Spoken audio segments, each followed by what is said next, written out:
அஸ்ஸலாமு அலைக்கும் வரஹ்மத்துல்லாஹி வபரகாத்துஹு. கண்ணியத்திற்குரிய ஆலிம்களே, கது வ லக்கது இந்த இரண்டு வார்த்தையுடைய அர்த்தங்கள் என்ன என்பதை பற்றி நாம் பார்ப்போம். மல் ஃபர்கு பைன கது வ லக்கத். கது என்பது யுஃபீது தஹக்கீக இதா ஜாஅ கப்ல அல் ஃபஅலில் மாலி. மாலியான ஃபஅலுக்கு முன்னால் இந்த கது என்பது வந்தால் அது உறுதி என்ற, நிச்சயம் என்ற அர்த்தத்தை தரும். உதாரணத்திற்கு கத் அஃப்லஹல் முஃமினூன், நிச்சயமாக முஃமின்கள் வெற்றி அடைந்து விட்டார்கள். கத் ஜாஅனா நஸீர்,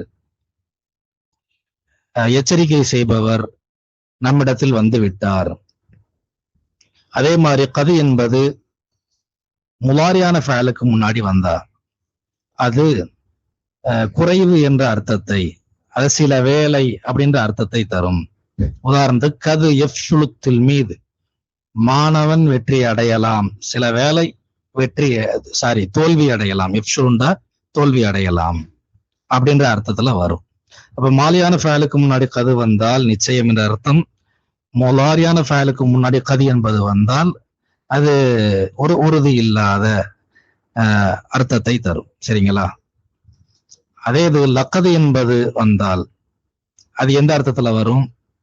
அது எப்பொழுதுமே தக்கீதுடைய அர்த்தத்துலதான் வரும். லக்கது வந்துட்டாவே அதுல தடுமாற்றமோ அல்லது சில வேலை என்ற அர்த்தமோ அப்படிலாம் வராது. அல்லாஹ் குர்ஆன்ல சொல்றான், லக்கது ஸதகல்லாஹு ரசூலஹு ருக்யா பில் ஹக். அல்லாஹ் திட்டமாக உண்மை சொன்னான், நிச்சயமாக. லக்கது ஜாஅக்கும் ரசூலும் மின் அன்ஃபுசிக்கும், நிச்சயமாக உங்களிலிருந்து ஒரு தூதர் உங்களிடத்தில் வந்தார். லக்கது வந்து விட்டாலே அது எப்பொழுதுமே உறுதி என்ற அர்த்தத்தை தான் தரும். ஆனால் கது என்பது இரண்டு அர்த்தத்தையும் தரும். வல்லாஹு அலம் பிஸ்ஸவாப். அஸ்ஸலாமு அலைக்கும் வரஹ்மத்துல்லாஹி வபரகாத்துஹு.